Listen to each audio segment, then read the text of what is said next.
jump into the sessions, we're going to briefly mention the one that we've hinted about. Deb and myself and Katie went to a study group this morning.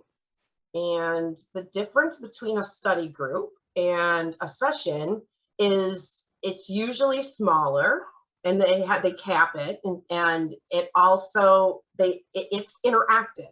You're expected to participate. And well, Deb, did you want to just interject when we realized that for the first time? Yeah, we did that.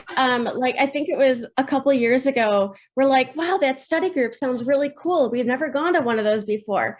And Tiffany went to one and I went to another. In person. Yes, in person. So you walk. So typically when you go to a session, you walk into like an auditorium that's can house maybe 1,000 people, maybe.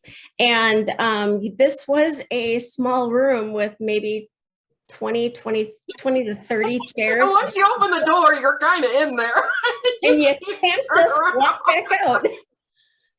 Yeah, that was actually pretty funny. Yeah, that was our introduction. But what a study group is on a topic where a group's getting together and they want to achieve something as a working group. There's an objective to it, and usually it continues. So precision medicine being a topic that is extremely important to our organization. We've been working on projects in that arena since about 2017. And when we say precision medicine, that's different than personalized medicine. So I just want to clarify that. Personalized, even though you'll see they're interchangeable, but there's a movement strongly to move towards the differentiation of what they mean.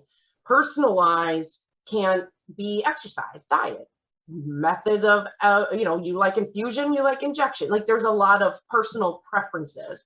And precision is more about biomarkers, blood sampling, tissues. So it's a way of scientifically matching you to treatments. So that's the difference. And we've really been vested in this because we recognize all of us are individuals. I mean, just out of curiosity, how many treatments have you been on, Stephanie? I've been on 9. Those are just the major players. Yeah. See, I didn't even know that. I was just rolling the dice just to prove a point. Yeah. What about you, Effie? Well, the major players, biologics, I would say I've only been on 3 because one of them did work for a while. So, but other little drugs, I think, yeah, it could be close to 9 as well. Yeah.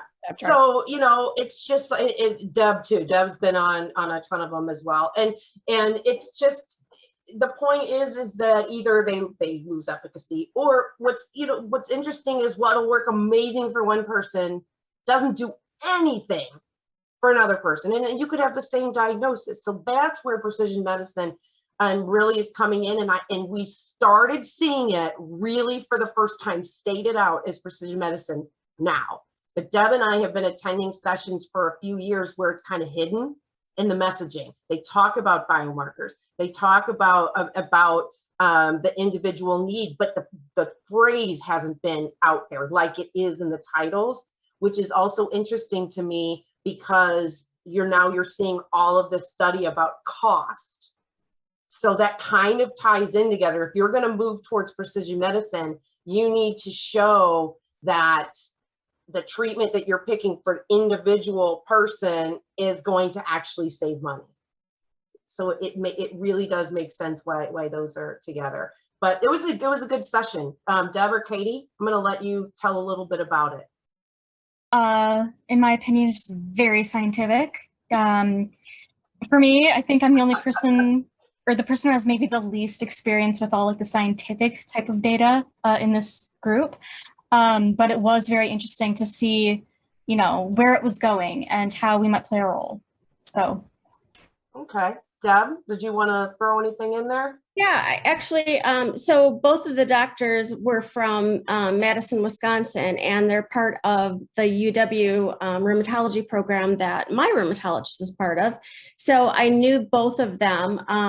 It was, and I'm bad at names, Yoon Liang and Sarah McCoy. And Yoon Liang, is she is more into microbiology and immunology, and Sarah was a rheumatologist. And it was really, really, really down to earth people. And again, bringing up really interesting points about how they're studying different, what was it called? Omics?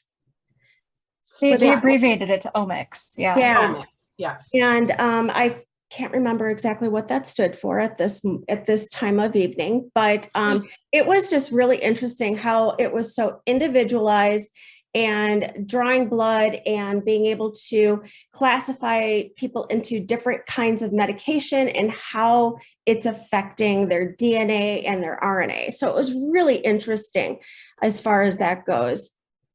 Yes. So there were, it was, as Katie said, very scientific. And I think they were showing us that there's been advancement. So when the scientists and researchers have been studying blood work and blood samples, and they have this new technology where they can detect universally all of the genes that are running around in our body.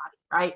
And so we're getting into the genetics, and they're able to identify different sequences. And they were actually calling it, where did I have it? I highlighted it. Well, now I can't find it. I was going to say. I think somebody added some notes and it went down somewhere.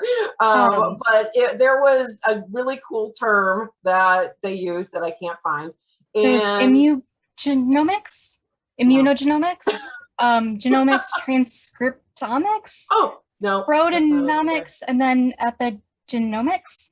Nope, not it. Okay. So anyway, when somebody else talks, I'll go and look at it. But the idea is that they were able to put segments and little fragments of the blood onto different slides and use illumination so that they can actually see little particles and the sequencing in different ways that they were able to before.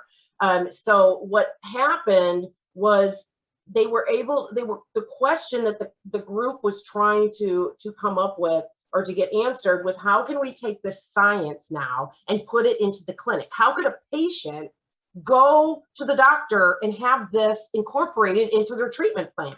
Which, hello, that would be fantastic, I know. Right? So they were trying to figure out, how do we get from this amazing technology, molecular structures or signatures, molecular signatures. I love that. Very, very precision.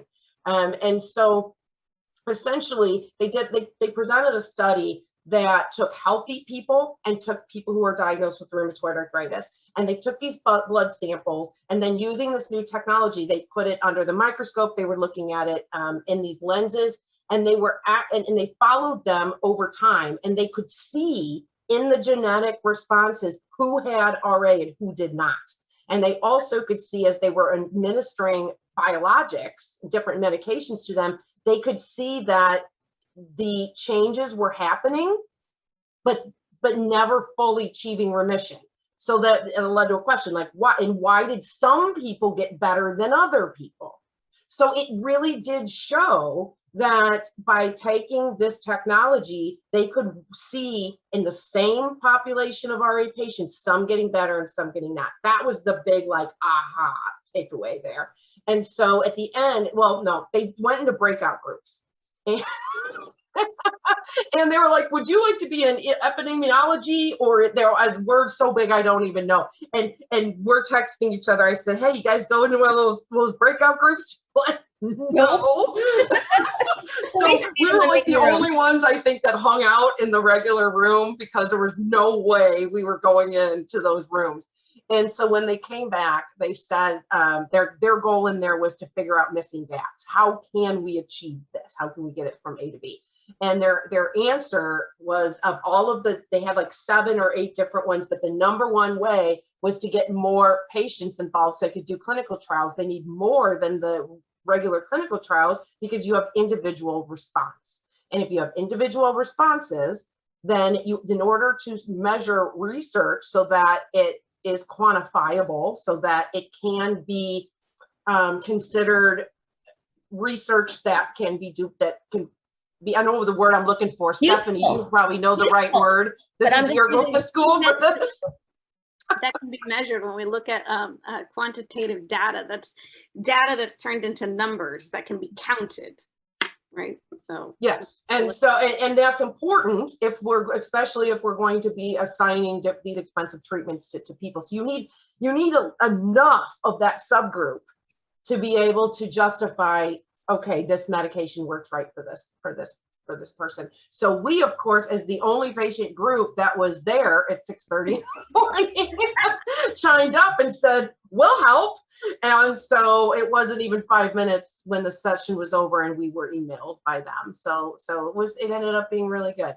So stay tuned on that one, because I think that's going to end up being a really exciting progression, because it's a study group, which means it doesn't end here. So It's gonna find legs. It's gonna find legs.